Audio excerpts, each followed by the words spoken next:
Now that we've talked about the American presidency in great detail, I will now talk about the federal bureaucracy in, quite honestly, rather less detail. So we're going to look at a variety of issues here. I'm only going to hit on big picture things, and we're going to move along quite smartly and get this done quickly. All right, let's get started. Next slide.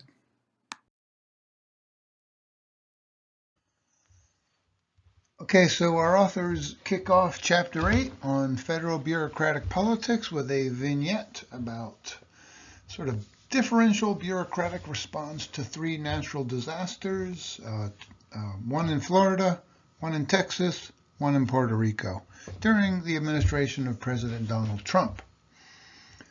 What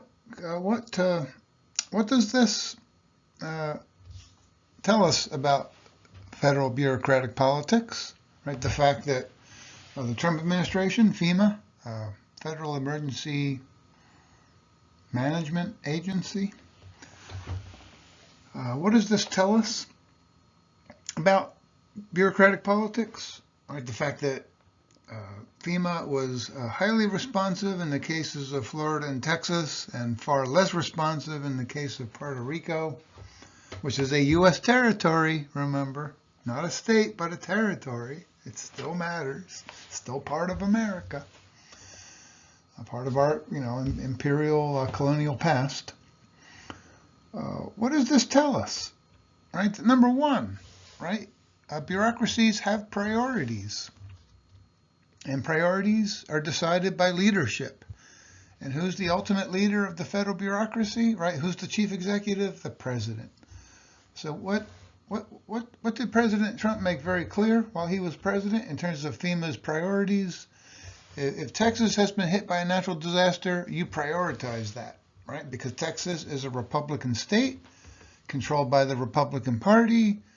It's, what is it? I think Trump won Texas in 2020 by like 5 points, right? It was not a blowout. It was relatively close. What's happening in Texas? They're starting to lean a little towards the middle, a little bit, at least in presidential elections. Right? So Trump has concerns about Texas, right? It's trending a little bit middle of the road, controlled still by the Republican Party, right? He made it very clear. You make Texas a priority. Texas matters a great deal to my electoral fortunes, and it's a Republican state, right? And Trump always made it super clear. Reward my allies and punish my enemies, straight up. Very naked sort of Machiavellian politics. Florida, right? The same, only more so. Right? Florida, historically a 50-50 state, more recently more Republican, of course, controlled by the Republican Party. Right, Trump lives in Florida. Does Trump make Florida a super high priority for FEMA's response to a natural disaster? 100%. Now, I'm not saying Texas and Florida don't deserve this response from the federal bureaucracy. They do, right? This is what bureaucracies do. They bring professionalism and competence at their best to very real problems for the American people. Legit. Great. But, right, what's maybe not so great is that you have an even more disastrous situation in Puerto Rico, probably related to climate change, right, in each of these three cases. Puerto Rico gets devastated, and what's the response of FEMA? Kind of meh. We would say the response of FEMA in Puerto Rico was meh at best. What's the enduring image that we all have in terms of Trump's response to that disaster in Puerto Rico? Right, it was Trump throwing rolls of paper towels at a group of Puerto Ricans. Right, he thought that was a good photo op. Right? Most would say that was not a good photo op, although it depends what message you're trying to send. If Trump was trying to indicate that he was deprioritizing Puerto Rico because they don't really matter, right? Bunch of brown people, they vote Democratic, and they don't matter in terms of who elects the president. Right? They don't have representation in Congress. Right? So he made it super clear. We're deprioritizing Puerto Rico. If you like that, that's good for Trump. If you think that's a problem, right, that's bad for Trump. But in terms of his base, right, they ate that up. They thought that was fantastic. All right, so we know then that that the federal bureaucracy, although in many ways it is about expertise, credentials, right, qualifications, professionalism, get the job done, right, it also is about politics. Of course it is, right, because the president is the chief executive, and the president names leadership to the federal bureaucracy and sets priorities in particular cases. I mean, not totally different, really, in some ways, although this is in a more positive way, I suppose. Right? There's a disaster that befalls Interstate 95 near Philadelphia in Pennsylvania. Right? A bridge collapses because of a burning tractor-trailer rig. Initial estimates were it might take months to get that fixed and back up and running. That's a major corridor up and down the East Coast, where I grew up. Major corridor for people and for trucks, right? Goods, part of our critical to our economy. What did Biden make super clear to Secretary of Transportation Pete Buttigieg? Right, you make that a super high priority. Right, Pennsylvania is a swing state, the swingiest of swing states. I care extra about it. Plus, it has a big impact on our national economy. What does a president need in order to get reelected? A good economy, right? So unavoidably, bureaucracies do bring politics into the equation through a number of mechanisms, most obviously through the president. The third thing that we could note here, right, is that the federal bureaucracy and its ability to perform, or inability to perform, or unwillingness to perform, it tends to have a disproportionate impact on people of color. Right, we saw that in Puerto Rico, for example. Who are the most vulnerable among us in general, in terms of economic status? Right, people of color disproportionately. Who's most in need of government services delivered competently, professionally, effectively? Right, disproportionately, it's going to be people of color. So if one is concerned about federal bureaucratic performance, right, that's it's going to have a disproportionate impact on Americans of color.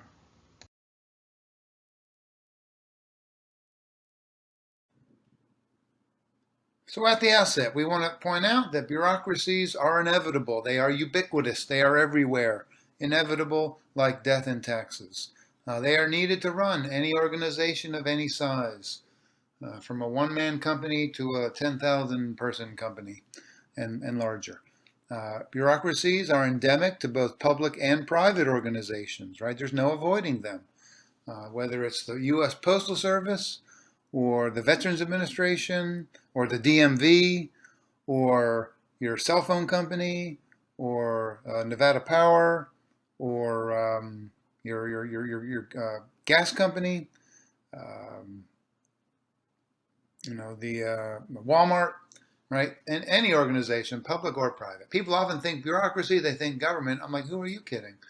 Bureaucracies are just as common in the private sphere as they are in the public.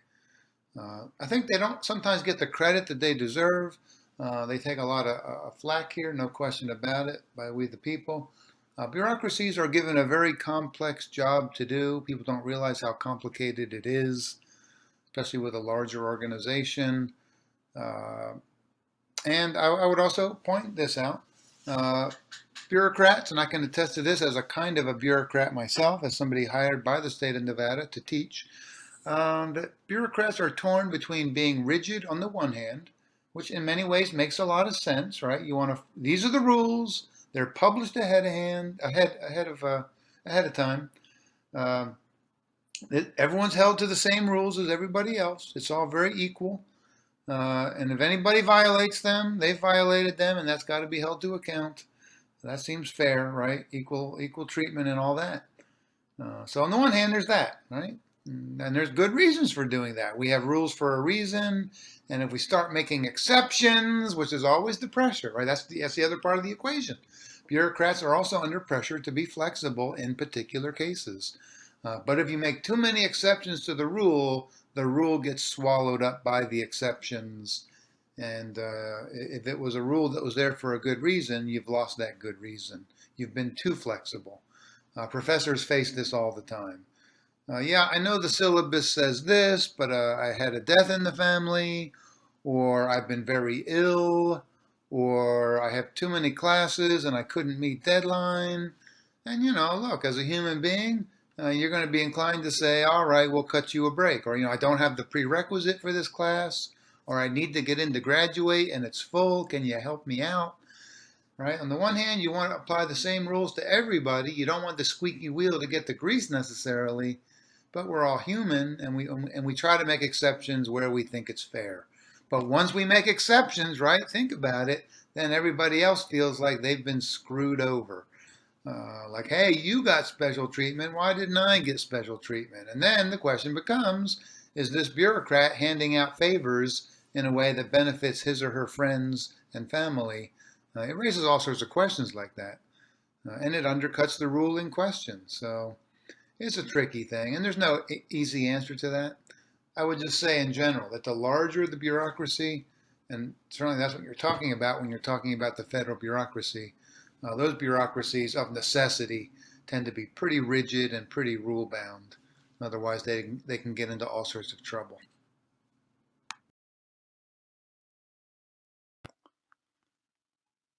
Let us now talk about bureaucracy and democracy. We'll see that the bureaucracy is somewhat democratic, but only somewhat democratic, and perhaps that's a good thing. In terms of in what ways is the bureaucracy democratic?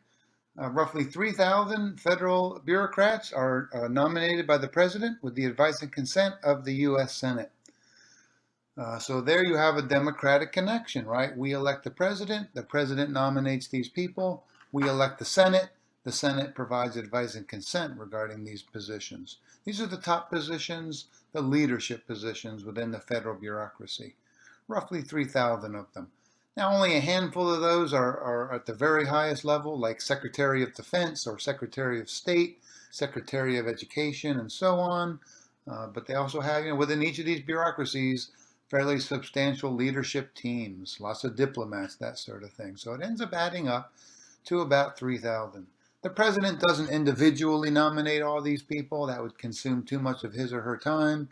Rather, they rely a lot upon their leadership team to come up with people to nominate for all of these many leadership positions within the bureaucracy.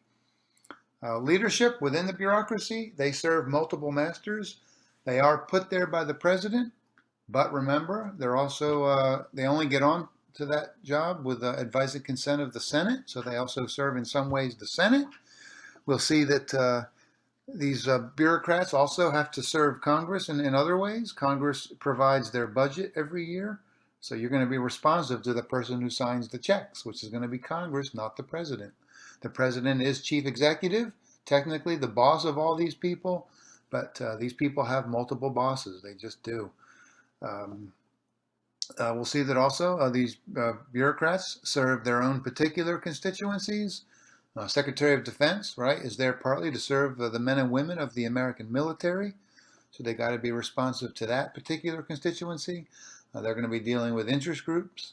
Like if you're Secretary of Defense, you're going to have to deal with big industrial companies like Raytheon, because they're the ones who are making a lot of the hardware and software that you're going to be purchasing and using to create a powerful military. So presidents are frustrated by that, but it's a fact of political life. They name these people to the leadership jobs, but they compete with other constituencies for influence over this leadership team. The president can fire these people at will, unilaterally. The court has made that very clear. But we'll see that it's also true sometimes that the politics will not favor that sort of a firing. It can happen technically and legally. It may not be politically advisable.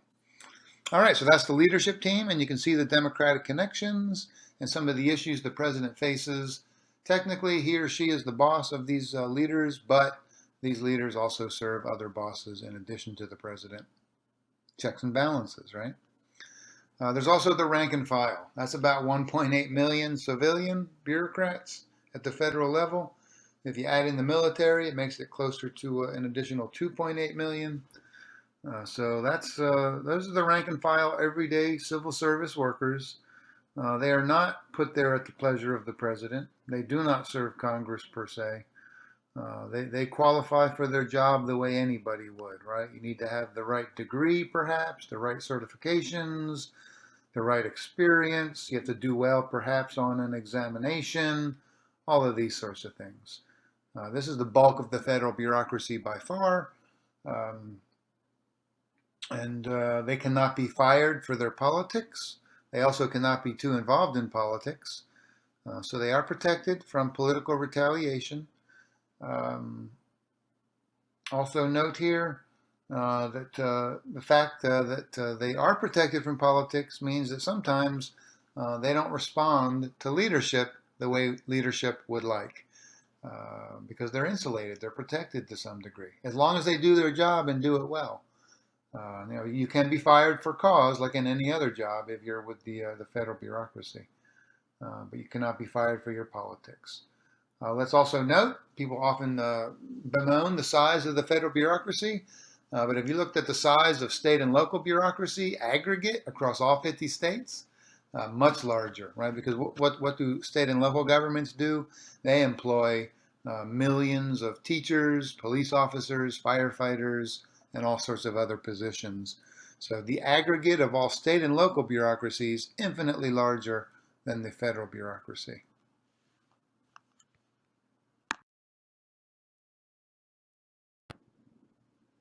Moving along smartly here, and for a somewhat fuller coverage of this topic, check out those lecture notes. So when the president is deciding, who do I name to these leadership posts in the bureaucracy, what do they take into consideration? Hopefully number one, but sometimes I'm afraid not number one. Competence, experience, qualifications, right? The same things that you would look for among rank and file bureaucrats, you would hope would be the president's first priority when nominating people to serve in leadership within that federal bureaucracy. And that certainly plays a role, of course it does. Is it always a primary role? Probably not, but that is certainly one factor that the president takes into consideration. A second factor, political and ideological loyalty. Hey, look, bureaucrats are making crucial policy decisions all the time, right? Congress will do something like, say, like back in the day, the Clean Water Act, the Clean Air Act. What does Congress know about those things at the level of scientific detail? Damn near nothing. They are generalists, not specialists. So what did Congress do when they created these federal laws? They said, look, we don't know what the details are. How do you make that happen? What kind of technology? How clean is clean enough? Nothing can ever be 100% clean. What's acceptable? We're going to leave that to the EPA, to the Environmental Protection Agency, let's say. So a lot of those crucial policy details get left up to the bureaucrats to make crucial determinations. How clean is clean enough? What kind of scrubber technologies are required for coal-fired electricity plants? How much lead in the air is acceptable? How much is unacceptable? Set those rates. Enforce those rates. Right? These are determinations made by the bureaucracy. And a lot of these are freighted with politics, inevitably freighted with politics. So what's the president looking for? People in the leadership team that will promote the president's agenda. I'll give a simple example. Let's say that you're a Republican, you're pro-business, you're pro-U.S. Chamber of Commerce. What's your position going to be on coal-fired electricity plants? You're going to say, look, these create jobs. They create cheap fuel, cheap energy. They help employ an awful lot of people. They make the economy go. Sure, it's not as clean as it could be. We'll expect some level of clean, but we don't want to set the level so high that the power becomes too expensive, people get thrown out of work, consumers suffer, right? So they're going to promote that sort of an agenda. There's much to be said for that kind of an agenda. So the head of the EPA under a Republican is probably going to have somewhat lighter standards on coal-fired electricity plants.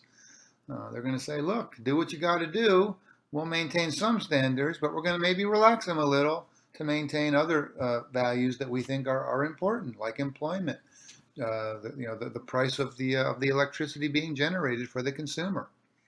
Versus, let's say, a Democrat who comes in and says, hey, I care about the economy as well, but I'm going to put more emphasis on the environment.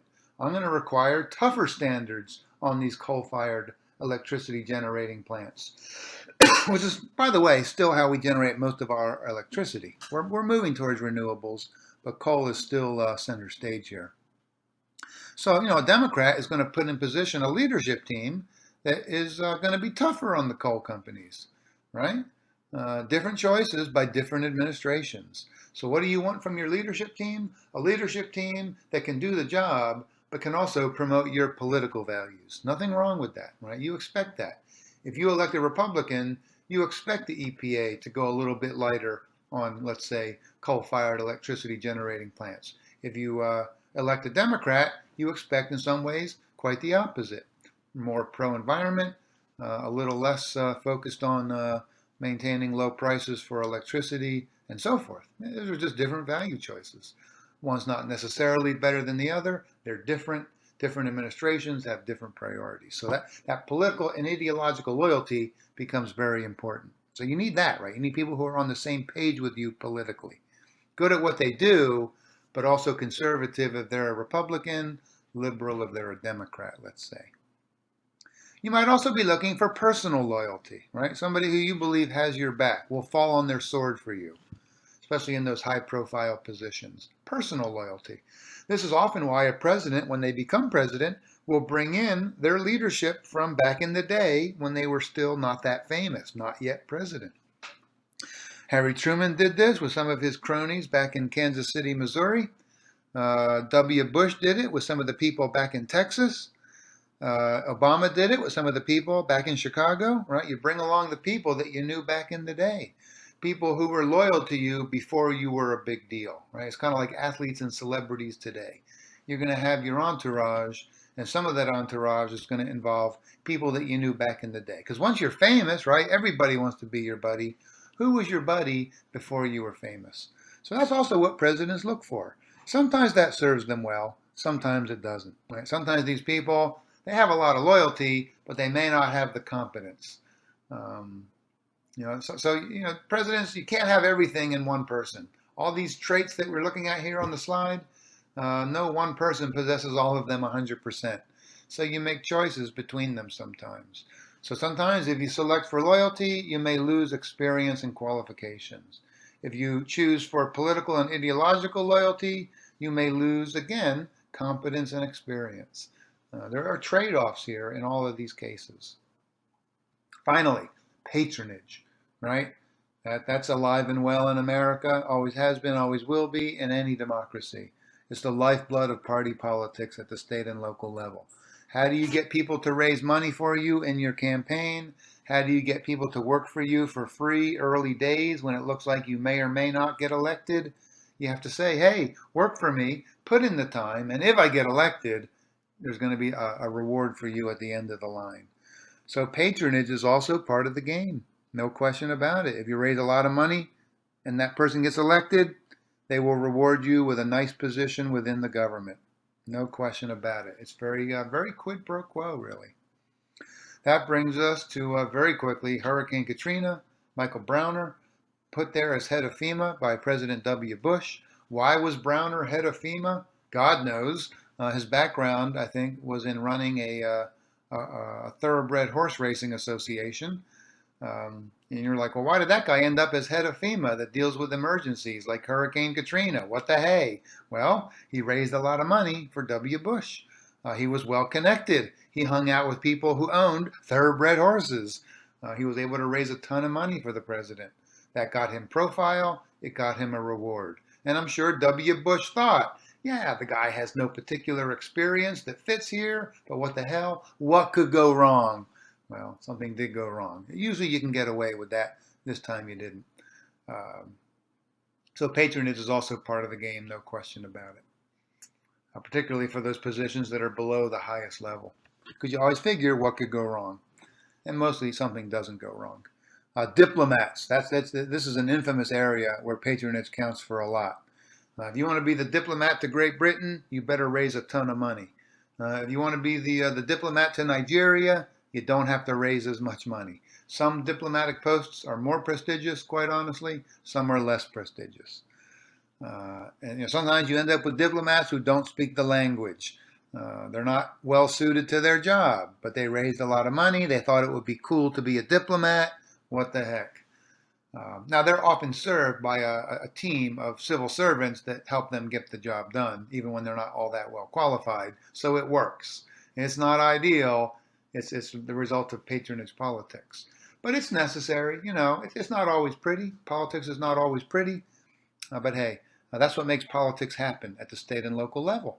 That's what makes politics work at the level of I may or may not win this election, work for me anyway. And without that, it would be hard to make any of that happen. So we can decry it and denounce it and wish that it would go away. It will not go away. It's part of politics. It just is. All right, so those are some considerations that any president takes into account when they're deciding who should I nominate for my leadership team in the federal bureaucracy.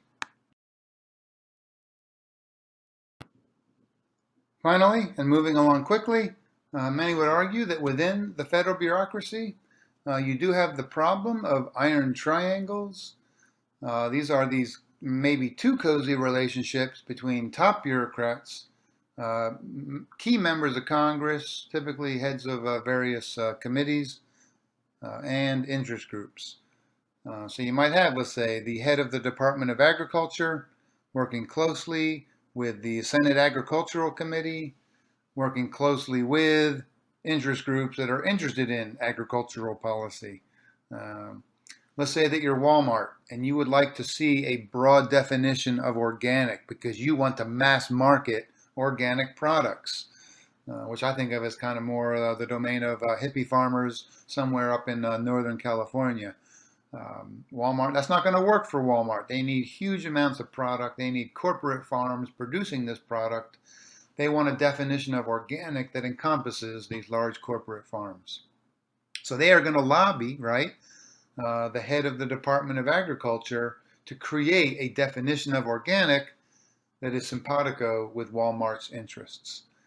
Same thing for key members of Congress that serve on the Senate Agricultural Committee, right? They'll also be lobbied intensely by, let's say, Walmart. Same thing with an agribusiness like Cargill or Archer Daniels Midland, right? They're going to have a strong stake in the rules created by the Department of Ag. And here's the concern. What are these top bureaucrats doing? They're passing through government fairly briefly, right? Civil service is there to stay. Top level leadership, they come and go with each new president, if not sooner. So their job tenure is very short. Are they thinking about their next career move? Of course they are.